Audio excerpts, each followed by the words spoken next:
নমস্কার, আমি মোকাম্মেল হক, উজালা বাংলা নিউজ। আমরা এই মুহূর্তে বারাসাত ব্লক 2 এর দাঁতপুর অঞ্চলের মূলত গোলাবাড়ি বাজারে এই মুহূর্তে দেখা যাচ্ছে যে তৃণমূল সিপিআইএম এর যিনি এই গোলাবাড়ির নেতৃত্ব, বিশেষ করে শাহ আলম, তিনি কিন্তু একদম জন্মলগ্ন থেকে সিপিএম এর জন্মলগ্ন থেকে তিনি কিন্তু দলটা করে আসছেন। তাকে অনেক ধুমকি চমকি দেওয়ার পরেও কিন্তু দল ত্যাগ করেননি। সেই শাহ আলমের নেতৃত্বে প্রকাশ্যে গোলাবাড়ি এখন বর্তমানে সিপিআইএম এর যে কর্মী সমর্থক, তারা কিন্তু তাদের যে ঝান্ডা তাদের মারতে দেওয়া হতো না। 15 বছরে তারা ঝান্ডা মারতে পারেনি। আজকে যে তৃণমূলের পতনের পর আজকে এরা দীর্ঘ নিঃশ্বাস ফেলে তারা প্রকাশ্যে মোটামুটি ঝান্ডা মারছে গোলাবাড়ি এলাকায় শান্তিপূর্ণভাবে।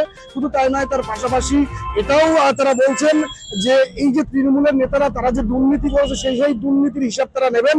শুধু তাই নয়, তার পাশাপাশি এটাও আপনাদের দেখাবো, যেহেতু সিপিআইএম এর যিনি একদম গ্রাউন্ড লেভেলের নেতৃত্ব শাহ আলম মহাশয়, তিনি আমাদের মুখোমুখি হয়ে কি বলেছেন আপনাদের সামনে তুলে ধরবো।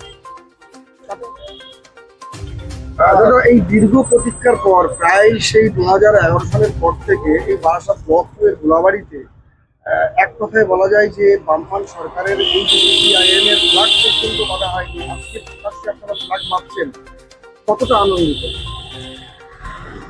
দেখুন, আমাদের এই গোলাবাড়ি বাজার কমপক্ষে 30টা গ্রামের সম্মিলিত স্থান। গোলাবাড়ি বাজারটা হচ্ছে খুবই শান্তিপ্রিয় বাজার, কিন্তু আজ দীর্ঘ তৃণমূল আমল 15 বছর ধরে গোলাবাড়ি বাজারটা আতঙ্কিত পজিশন। এমন একটা পরিস্থিতি তৃণমূলের গুন্ডারা তৈরি করে রেখেছিল এখানে। সাধারণ মানুষ থেকে প্রত্যেক দোকানদার, প্রত্যেক পাবলিক, প্রত্যেক অটোওয়ালা, প্রত্যেক টোটোওয়ালা, তারা খুব ভীত সন্ত্রস্ত ছিল। এবং আপনারা সংবাদ মাধ্যম, আপনারা হয়তো জানেন না যে এখানে যে অটো টোটো এগুলো চলে, প্রত্যেক গাড়ি থেকে প্রতিদিন মাথা পিছু একটা টাকার লিমিট ধার্য আছে। সেই টাকা এখানে মোস্তানদের দিয়ে তারা চলে যায়।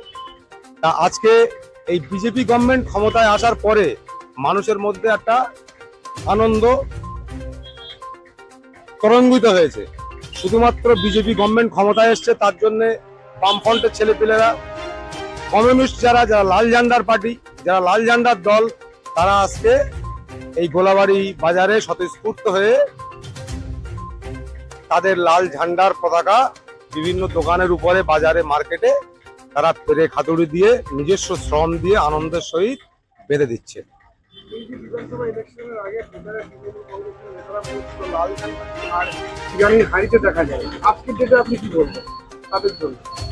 দেখুন, তারা তো 15 বছর ধরে এই সাধারণ মানুষের কণ্ঠ রোধ করে রেখেছিল, গলা টিপে রেখেছিল। তারা তো কোনোদিন ভাবেনি যে লাল ঝান্ডা কোনোদিন মরে না। লাল ঝান্ডা পার্টির যারা প্রতিষ্ঠা করেছে, কার্ল মার্কস, লেনিন, এটা মমতা ব্যানার্জি না।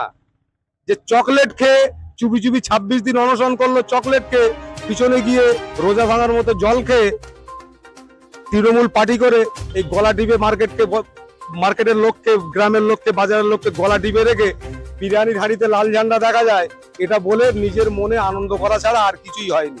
যারা কমিউনিস্ট, যারা এই তৃণমূল বিরোধী, যারা সাম্রাজ্যবাদী বিরোধী, যারা খেটে খাওয়া মানুষ, যারা শ্রমজীবী মানুষ, তারা চিরজীবন এই লাল ঝান্ডাকে মনে রাখবে। এই লাল ঝান্ডার দিকেই তাদের নজর থাকবে। যদি তারা ভুলে যেত বিরিয়ানির হাঁড়িতে লাল ঝান্ডা, তাহলে আজকে এই ত্রাস কাটার পরপরই কেন সাধারণ মানুষ লাল ঝান্ডা নিয়ে এই গ্রামে বাজারে ঘুরে বেড়াতো না? তারা গ্রামে বাজারে এই লাল ঝান্ডা প্রতিষ্ঠা করার জন্য আবার দৌড়াদৌড়ি করছে।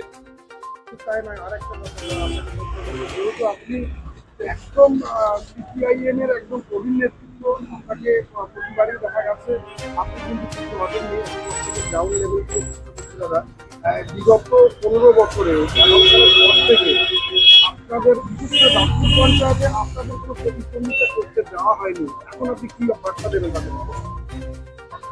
দেখুন, দীর্ঘ 15 বছর ধরে দাঁতপুর অঞ্চলে শুধুমাত্র আমাদের রাজনৈতিকভাবে যে প্রতিদ্বন্দ্বিতা করতে দেওয়া হয়নি, এ কথা ঠিক না।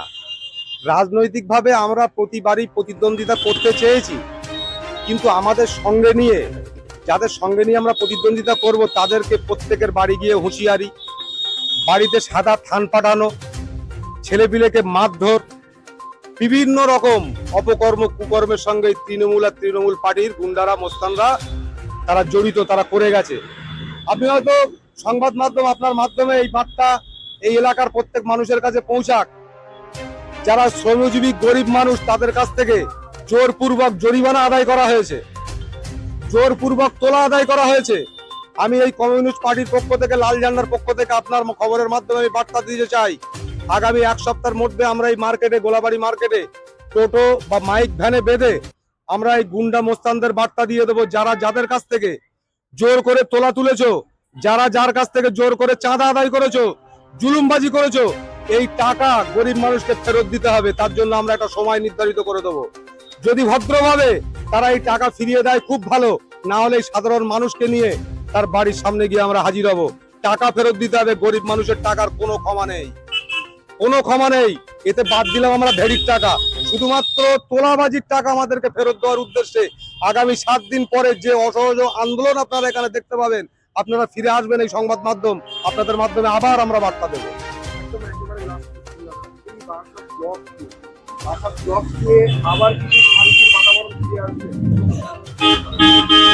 দেখুন, এই বারাসাত ব্লক 2 এ সাধারণত মুসলমান মেজরিটি এলাকা, তবে যারা হিন্দু আছেন তাদের প্রতি আমরা সবসময় সহমর্মিত, আমরা কাঁধে কাঁধ দিয়ে এক জায়গায় বেড়াই। আমাদের গোলাবাড়ি এলাকায় বাইরের থেকে অনেক হিন্দু মানুষ তারা এখানে যে শ্রমজীবীর কাজ করে, তারা কোনোদিন কেউ বলতে পারবে না বা বলতে পারবে না আগামী দিন যে আমাদের কোনো রকম অসহযোগিতা করা হয়েছে। আজকে হয়তো হিন্দুদের গভর্নমেন্ট, কিন্তু সেই হিন্দুরাও কোনোদিন ভাবে না যে গভর্নমেন্ট আমাদের নিজেদের, তারা আমাদের সঙ্গে কাঁধে কাঁধ মিলিয়ে আছে। এবং আমরা এই পশ্চিমবঙ্গ ছাড়া সমস্ত বারাসাত 2 নম্বর ব্লকে যত আদিবাসী বাস করে, যত মানুষ বাস করে, প্রত্যেককে নির্ভয়ে বলতে চাই, আগামী দিন আমরা শান্তিপূর্ণভাবে, মুসলমানের যেমন ঈদ হয়, হিন্দুদের যেমন দুর্গাপূজা হয়, আনন্দের সঙ্গে আমরা গলা জড়িয়ে একসঙ্গে মিলেমিশে আমরা আমাদের ধর্ম পালন করব, আমরা আমাদের কাজের মধ্যে থাকবো, আমরা আমাদের শ্রমের মধ্যে থাকবো, হাসিপূর্ণ বন্ধুত্বপূর্ণ অবস্থা বজায় রেখে আমরা পারস্পরিক বসবাস করবো আনন্দের সাথে।